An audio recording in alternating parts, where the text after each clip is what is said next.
Welcome all first year students, and it's nice to see the second year students again. I'm Wayne Small. Since I have the honor of being the first to present, you might be asking yourself, what even is a field project? The field project is very open in format. I looked at it as the opportunity to be able to do something I've always wanted to do. In life, we don't always give ourselves permission to follow our passions. We're always too busy or we make excuses. For me, that project was designing and building my own kiln to fire my pottery. Merriam-Webster defines a kiln as, just kidding. Let's move on and learn a little bit about my background so you can learn how and why I'd want to build this kiln. I grew up in a small rural town, surrounded by horses and nature. My Uncle Steve has been a potter for 50 years. As a kid, he always nurtured my interest in ceramics. I'd come over to his shop and he'd show me how to throw on the pottery wheel or make something out of clay. He really lit a fire inside me for all things clay. This is one of Steve's huge pots. They were so large that he would have to suspend a light bulb inside them to prevent them from drying unevenly. If they dried unevenly, they would crack. One thing my dad instilled in me was a love for the land and nature. I'd usually spend my summers riding horses, building fences, and rodeoing. With things like video games, friends, and sports all competing for my time, it took me a while, but I eventually found appreciation for all things in my surroundings. The prairie certainly isn't the mountains, but my wife likes to say that it has its own unique beauty.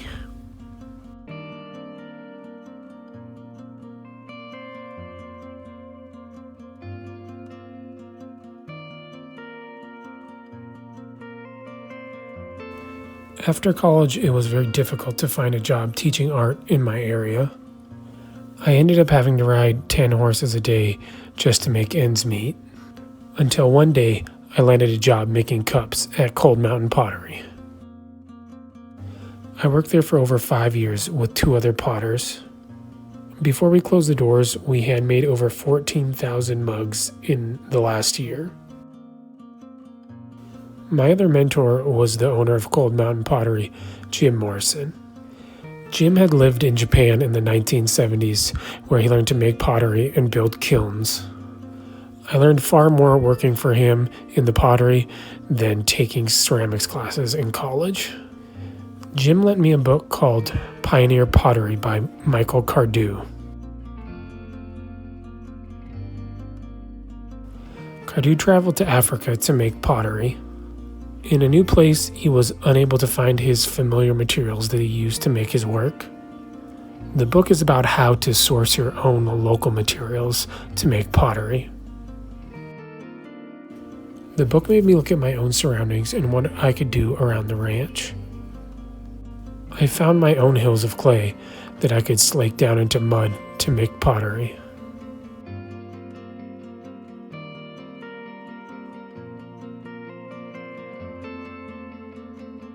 I started to make pottery with a folk art feel.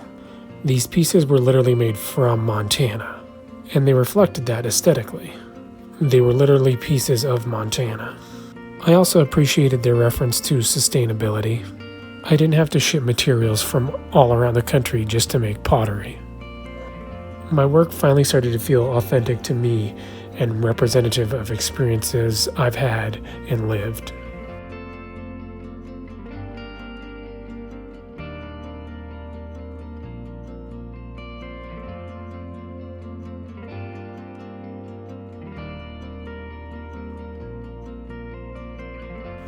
The next logical step to me was to make a kiln using natural materials and in a sustainable way. It feels like making your own kiln is a rite of passage for many potters. I wanted this kiln to be site-specific, and I always had an attraction to earth shelters and hobbit holes. In fact, some of Japan's earliest kilns were just holes in the ground, with a place to build a fire at one end and a chimney at the other. At first I was very ambitious, designing this kiln that took 600 bricks. But soon I realized I didn't have the time nor the amount of clay to succeed. I built this form so that I could make the bricks and mass produce them.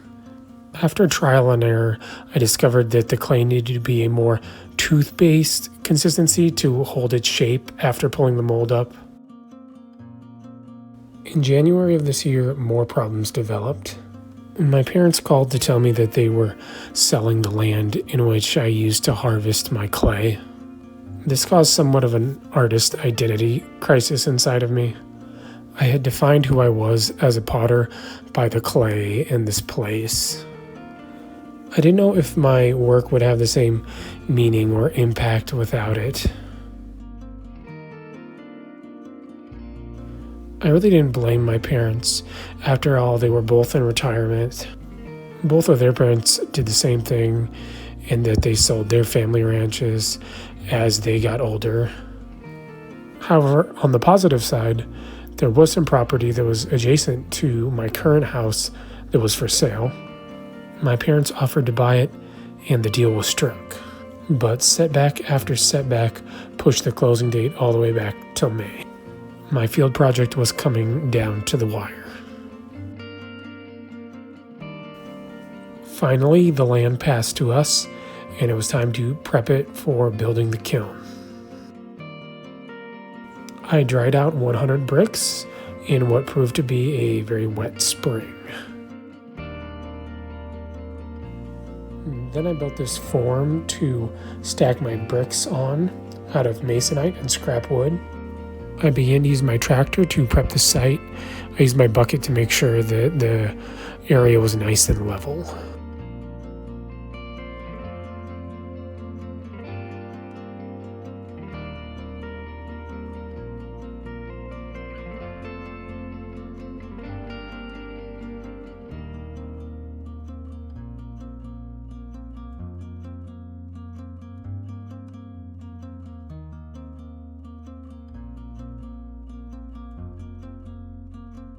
This is the day I was building the kiln. Did I mention it was a rainy spring? I mixed some clay to a thick consistency so that it would act like mortar. These bricks were all cut when wet to a specific shape in order to support my arch.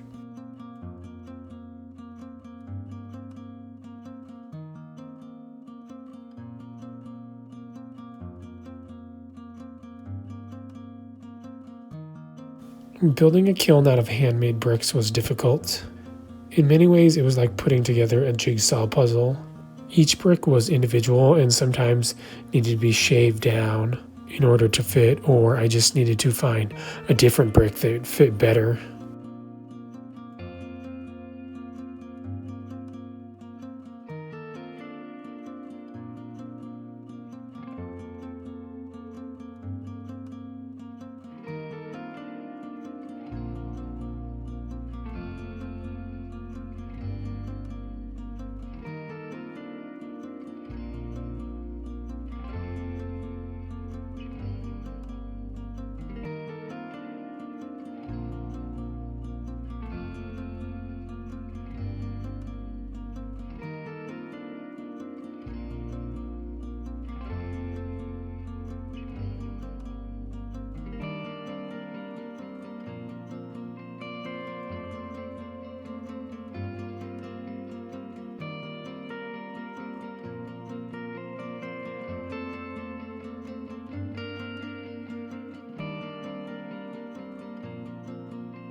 The other reason I wanted to make this kiln was to make atmospheric fire rings.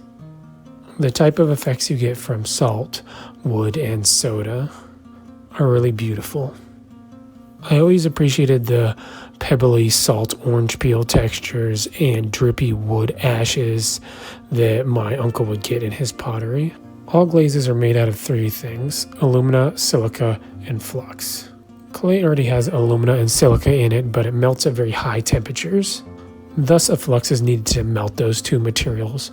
Once they melt, they become a glaze. My uncle throws fine salt into his kiln, which atomizes and is really just melting the very sides of the pot into a glaze. It's much more difficult to get these effects on my earthenware pottery because it melts at a much lower temperature. When you do these, you run the risk of just melting your pot into a puddle. Earthenware usually gets a bad rap when it comes to fine art.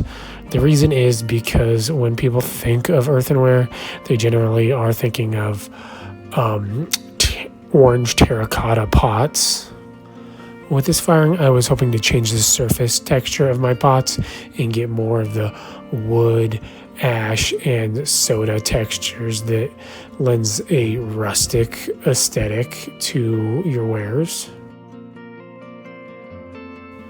I also had the chance to make a kiln god.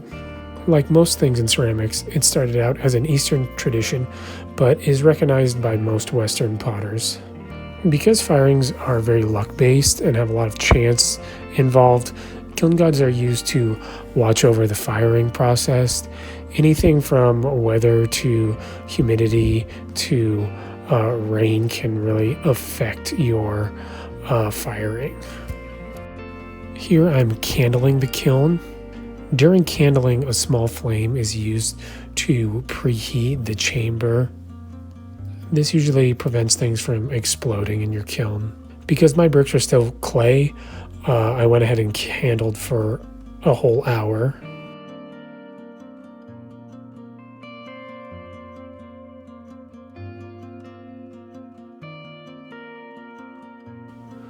Once my wooden form started to burn away, it couldn't support the kiln anymore and it collapsed. Afterwards, I discussed it with Steve, and he thought maybe the angle of my arch was too flat. He suggested making a Canterbury arch, which is much more of a upright arch, kind of like an A-frame. I also thought I could change the design to more of a conical shape and an updraft design. The reason is that in a cone shape, gravity could hold a lot of those bricks into place. I told him that I wasn't actually that bothered when the whole thing collapsed in. The reason is because when you are a potter, failure is just part of the process. I always tell my kids you're going to throw hundreds of bad pots before you start making good pots. And I suppose the same probably holds true for kilns. You're going to make some bad kilns before you start making better ones. I do want to continue this idea of making kilns out of natural clay and using earth to insulate it.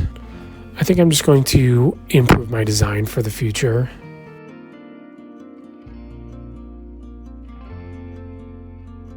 As far as losing the ranch as my source of clay, I'm going to continue to search for local clay varieties to source as a clay body.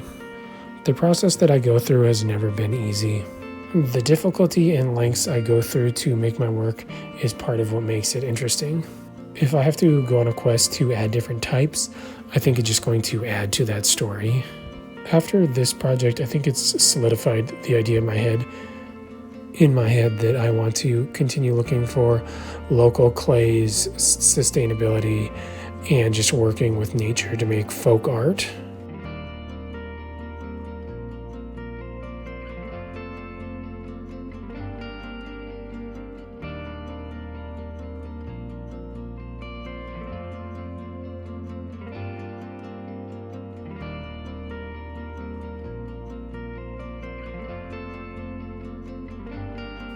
Making this last load of cups to go into my kiln was tinged with a bit of melancholy because I knew that this was probably going to be the last set of cups I made using clay from our ranch. But as always, I'm glad to take this little piece of me and just share it with anyone else who's willing.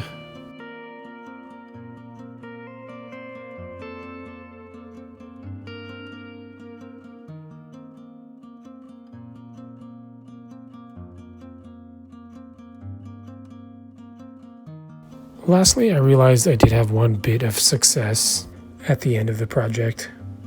Part of this process was making something that related to the environment, but also something that wouldn't pollute or ruin the environment in any way after I was done. All the materials I used weren't foreign to the area. After the kiln has lived its life and its usefulness, then it can just erode away into the materials that it came from. And at the end of the day, I just plowed it back over. I didn't have to worry about damaging or polluting any of my land.